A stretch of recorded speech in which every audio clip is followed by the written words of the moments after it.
Hello parents, this is Dayna. Today I'm going to touch on how we should tune our mindset to handle situations after our child is diagnosed to be on the autism spectrum.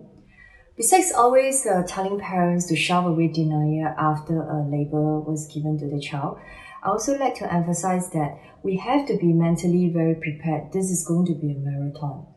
It is not a short-term project that many of us would hope it to be. I find it quite typical for newly diagnosed parents to go around comparing the child with other kids on the spectrum and check on the plausible outcome of their child in a few years, as in what's going to happen to my child. Oh, so your child was he behaving like this and like that.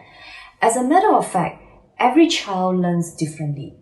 As the child grows and mature, he will keep improving and he would have different level of needs and issues at different stage of his learning and development.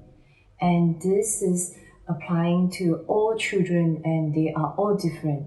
Any typical child will have issues too, but SEN, special education needs parents just have more complex issues usually.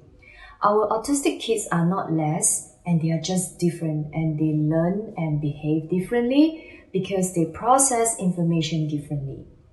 They learn differently because they cannot respond to a lot of auditory instructions as well. And most of them are visual learners, which I always mention in all my videos. It is very important how parents handle each and every hurdle we come across as we face it. I know and can understand how difficult it is to face negative situations positively, especially when it's also affecting us emotionally a lot.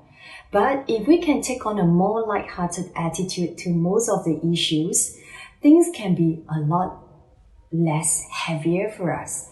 This may sound easier than done. I have personally adopted such mindset throughout the last 15 years from day one after I diagnosed my child. Whenever I have to handle tricky situations, including some violence and lots of embarrassing public situations, I think it's more important that I tune my mindset because I cannot control how other people or the public view and judge. Now, there was once I received a call from school to inform that my child was kicking and grabbing his assistant teacher, who is also known as a shadow teacher. And the assistant teacher was very disturbed and actually decided to quit that very day at that instance. However, instead of getting upset with how the teacher reacted, I like to tackle issues and analyze the situation and then come up with solutions instead of brooding over the matter. In particular to this situation, I understand my child is probably trying to test the limit of the new assistant teacher. This is quite a common behavior for young children and especially for kids on the spectrum. Now, from that, I've learned to prep him better daily in the morning and before any new events or new teachers or therapists that's going to work with him. So that's back to, again, prepping them, talking to them, showing visuals, and let them know what's expected. This helps him to regulate a lot better. And if there's some violent behavior, it can be disturbing and difficult for both parents and school to handle.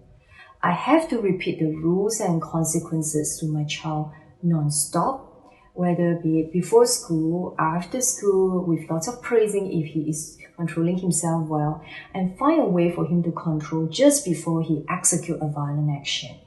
Maybe squeezing a stress ball or teaching him to clench his fists to release his stress and tension would help. A positive mindset leads to a positive future. This is Dayna from daynalim.com. Remember to subscribe to my channel and press the subscribe bell for the latest video.